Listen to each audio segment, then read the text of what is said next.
السلام عليكم ورحمة الله وبركاته. ازيكم حباتي؟ عاملين ايه؟ يا رب تكونوا بخير.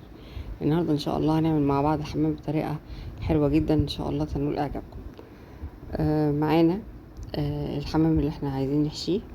معانا رز، هنعاير الرز بصوبة الايد، يعني بكف الايد كده، ونضمه على بعضه كده ونعاير. ده اسمه صوبة بالفلاحي يعني.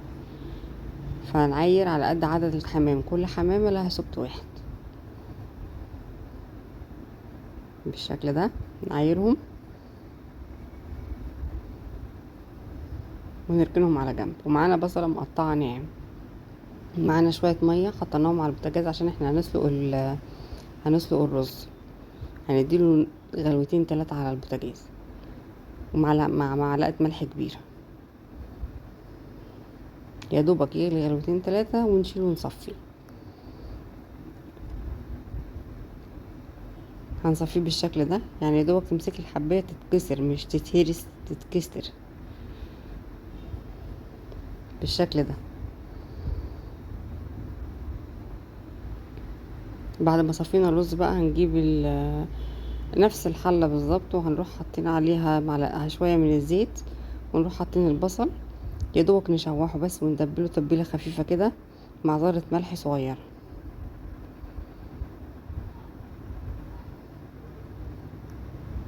ندبله كويس يعني يدبل، ما ياخدش لون خالص، يدانه زي ما هو كده، يا دوبك بس يدبل شويه بسيط.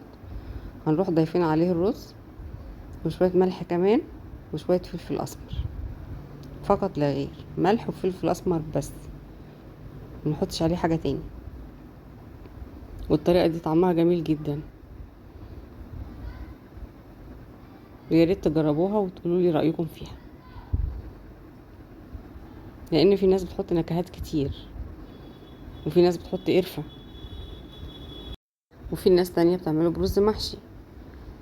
فدي طريقة معرفش بقى في حد بيعملها كتير زي بنفس الطريقة دي ولا لا، بس هي الطريقة دي انا اطعم طريقة انا دقتها بصراحة. خلصنا كده وحطينا الملح والفلفل بس. كده هنحشي الحمام بالصباعين دول، ونروح مدخلين الرز جوه زور الحمام بالطريقة دي، او بتبديل الصباعين، صابع مقابل صابع. هي الطريقة بتاع الحشو بتبقى سهلة بالشكل ده، وما نملاش قوي علشان الحمامة ما تفرقعش. وبعد ما نملاها نفرخها، يعني نتك على بطنها كده ونمسحها مسحة بسيطة، ونحشي بقى من الداخل. وبرضو ما نملاهاش كتير برضو عشان الرز اللي جواه يكمل سواه بالشكل ده، ونقفلها كويس.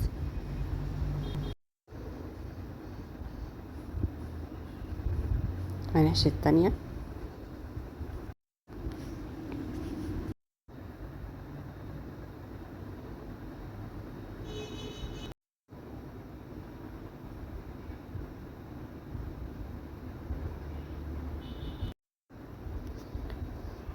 هنحشيه بالشكل ده، وبرضو نراعي ان احنا ما نزودش الرز كتير علشان الرز يستوي، والحمامة كمان بطنها ما تفرقعش، ومن الداخل ومن قلب بطنها من جوه ما نكتمهاش قوي عشان الرز يستوي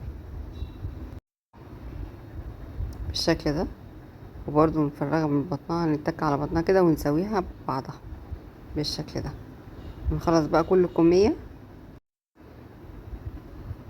وهنخلص بقى كل الكمية اللي معانا، وهنروح نكون مجهزين حلة على البوتاجاز فيها مية، بصلة متقطعة صغير، وملح وفلفل برضو لسليق الحمام.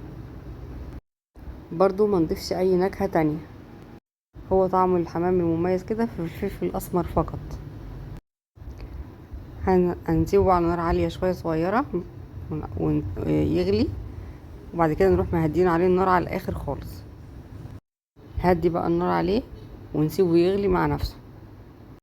هنسيبه بقى لمدة ساعة، بس يكون متأكد ان هو بيغلي،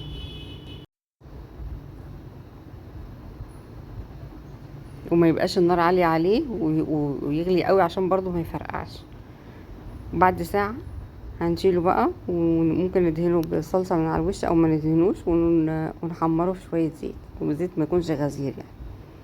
وهو كده بعد ما خلص، وربنا يا رب يحسن ما بين ايدينا وايديكم، وبألف هنا وشفا، ويا رب الطريقة دي تعجبكم.